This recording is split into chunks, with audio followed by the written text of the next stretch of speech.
So guys welcome back with ಅನ್ನದ videos. ಇನ್ನು ಡೈಟ್ ವಿಷಯಕ್ಕೆ ಬರ್ತೀನಿ. ಹೇಗೆ ಅನಿಸ್ತು ಗೈಸ್ ಇವತ್ತಿನ ಎಪಿಸೋಡು? ಕಮೆಂಟ್ ಸೆಕ್ಷನ್ ತಿಳಿಸಿ ನೋಡೋಣ.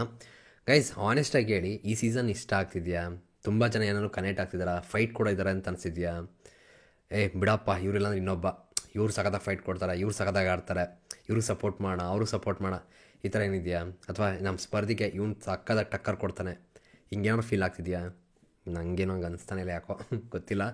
ವೈಟ್ ಕಾರ್ಡ್ ಎಂಟ್ರಿಗಳು ಅಷ್ಟೇ ನೋಡಬೇಕು. ಗೇಮ್ಗಳು ಕೊಟ್ಟಾಗ ಹಿಂಗೆ ಆಡ್ತಾರೆ ಅಂತ. ಇವಾಗ ಟಾಸ್ಕ್ಗಳು ಕೊಟ್ಟರೆ ತುಂಬ ಬೆಸ್ಟ್ ಗುರು. ಟಾಸ್ಕ್ಗಳು ಕೊಟ್ಟರೆ ಇಲ್ಲಿರೋಂಥ ಸ್ಪರ್ಧಿಗಳು ರೊಚ್ಚಿಗಳಂಥದ್ದು, ಅದು ಕೂಡ ಗ್ರೂಪ್ಗಳು ಟಾಸ್ಕ್ಗಳು ಕೊಟ್ಬಿಟ್ರಂತೂ ನೆಕ್ಸ್ಟ್ ಲೆವೆಲ್ ಇರುತ್ತೆ. ಅದೇನೇ ಇಲ್ಲಿರೋಂಥ ಸ್ಪರ್ಧಿಗಳನ್ನ ರುಚಿಗಳಂತ ಮಾಡೋಂಥದ್ದು. ಅದಾದಷ್ಟು ಬೇಗ ಬಂದರೆ ಒಳ್ಳೆಯದು, ಇಲ್ಲಾಂದ್ರೆ ಕಷ್ಟ ಆಗುತ್ತೆ. ಲೈವಲ್ಲಿ ಕೂಡ ಟಾಸ್ಕ್ಗಳು ನಡೀತಿದೆ, ಚೆನ್ನಾಗಿದೆ, ನೋಡೋಣ. ಆ್ಯಂಡ್ ಇವಾಗ ಈ ವಾರ ನಾಮಿನೇಟ್ ಆದ ಸ್ಪರ್ಧಿಗಳು ಅಶ್ವಿನಿ ಗೌಡ, ಜಾನ್ವಿ, ಗಿಲ್ಲಿ, ರಾಶಿಕಾ ಮತ್ತು ಧ್ರುವಂತು, ರಕ್ಷಿತಾ, ಸ್ಪಂದನ, ಇಷ್ಟು ಜನ ನಾಮಿನೇಟ್ ಆಗಿದ್ದರು. ಆ್ಯಂಡ್ ಇವಾಗ ನೋ ಎಲಿಮಿನೇಷನ್ ವೀಕ್ ಅಂತ ಹೇಳ್ತಾ ಇದ್ದಾರೆ. ವೋಟಿಂಗ್ ಓಪನ್ ಇರೋದಿಲ್ಲ ಅಂತ ಕೂಡ ಎಪಿಸೋಡ್ ಕೂಡ ತೋರಿಸ್ತಾಯಿದ್ರು. ಸೊ ಅಂದರೆ ಈ ವಾರ ನೋ ಎಲಿಮಿನೇಷನ್ ವೀಕು ಅಂದರೆ ಬಿಡಿ, ಇಲ್ಲಿರೋಂಥ ಸ್ಪರ್ಧಿಗಳು ಯಾರೇ ಹೋಗಿದ್ರು ಅಷ್ಟೊಂದು ಇಷ್ಟ ಆಗ್ತಿರ್ಲಿಲ್ವೇನೋ, ಮೇ ಬಿ ಪಾಸಿಟಿವ್ ನೆಗೆಟಿವ್ ಏನೇ ಇರ್ಬೋದು. ಕೆಲವೊಬ್ರಿಗೆ ಇಷ್ಟ ಆಗ್ಬೋದು, ಕೆಲವೊಬ್ರಿಗೆ ಕಷ್ಟ ಆಗ್ಬೋದು.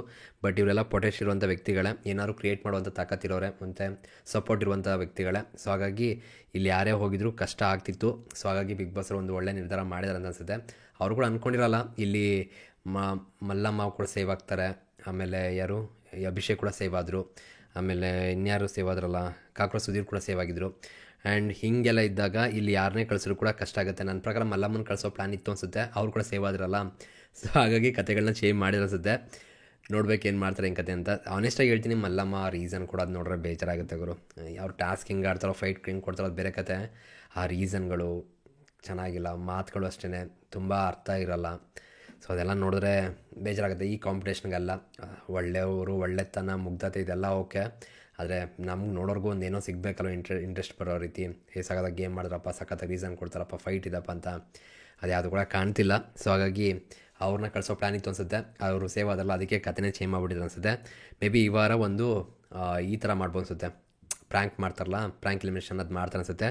ಅದ್ರಲ್ಲಿ ಮೇ ಬಿ ಸ್ಪಂದನವ್ರಿಗೂ ಮಾಡೋವಂಥ ಚಾನ್ಸ್ಗಳಿದೆ. ಇಲ್ಲ ಅಂದರೆ ಜಾನ್ವಿ. ಸೊ ಜಾನ್ವಿಯವ್ರಿಗೂ ಇವತ್ತು ಸ್ವಲ್ಪ ಕಣ್ಣೀರು ಆಗ್ತಾಯಿದ್ರು. ಕೆಲವು ವಿಷಯಗಳು ಇವಾಗ ರಿಯಲೈಸ್ ಆಗ್ತಿತ್ತು ಅನಿಸುತ್ತೆ. ಕಲೀಲಿ, ಬೇಗ ಪಾಠ ಕಲೀಲಿ, ಒಳ್ಳೆಯದು. ತಪ್ಪಾಗಿದೆ, ಸರಿ ತಿದ್ಕೊಂಡು ಹೋಗಲಿ ಅಟ್ಲೀಸ್ಟ್, ಓಕೆನಾ? ಇಲ್ಲಾಂದರೆ ಧ್ರುವಂತ್ ಒಂದಿಷ್ಟು ಮಾತಾಡಿದಾರಲ್ಲ, ಅವ್ರಿಗೆ ಏನಾದರೂ ಪ್ರ್ಯಾಂಕ್ ಎಲಿಮಿನೇಷನ್ ಮಾಡ್ತಾರೆ, ಕಾದು ನೋಡಬೇಕು. ಮೇ ಬಿ ಧ್ರುವಂತ್ಗೆ ಇರಲ್ಲ ಅಂತ ಅನ್ಕೋತೀನಿ. ಸ್ಪಂದನ ಇಲ್ಲ ಜಾನುಗೆ ಮಾಡೋಂಥ ಚಾನ್ಸಸ್ ಜಾಸ್ತಿ ಇರುತ್ತೆ. ಅಶ್ವಿನಿ ಮೇಡಮ್ ರಿಯಾಕ್ಷನ್ ಹೆಂಗೆ ಅಂತ ನೋಡಬೇಕು. ಜಾನು ಅಂತೀನಿ, ಜಾನ್ವಿ ಅವ್ರನ್ನ ಆಚೆ ಕಳಿಸೋ ರೀತಿ ಪ್ರ್ಯಾಂಕ್ ಮಾಡಿದ್ರೆ ಹೆಂಗಿರುತ್ತೆ ಅಂತ ಕಾದು ನೋಡಬೇಕು. ನೋಡೋಣ ಏನು ಮಾಡ್ತಾರೆ, ಹೆಂಗೆ ಕತೆ ಅಂತ. ಒಟ್ಟಿನಲ್ಲಿ ಗ್ರೂಪ್ ಟಾಸ್ಕ್ಗಳು ಕೊಟ್ಟರೆ ಇನ್ಮೇಲೆ ಆಟ ಶುರುವಾಗೋಂಥದ್ದು ಎಲ್ಲ ಸ್ಪರ್ಧಿಗಳದು, ಇಲ್ಲಾಂದ್ರೆ ಕಷ್ಟ ಆಗುತ್ತೆ. ಲೈವ್ಲೆಲ್ಲ ಟಾಸ್ಕ್ಗಳು ಚೆನ್ನಾಗಿ ಮಾಡ್ತಾಯಿದ್ದಾರೆ, ನೋಡುವ ಫೈಟ್ಗಳು ಹೆಂಗಾಗುತ್ತೆ ಹಿಂಗೆ ಕತೆ ಅಂತ. ನಾಳೆ ಬರುತ್ತೆ ಗ್ರೂಪ್ ಟಾಸ್ಕದೇ ಅಪ್ಡೇಟ್ಗಳು. ಸಿಗೋಣ ಮತ್ತೆ ನಾಳೆ, ಓಕೆನಾ? Thank you guys, love you guys, bye.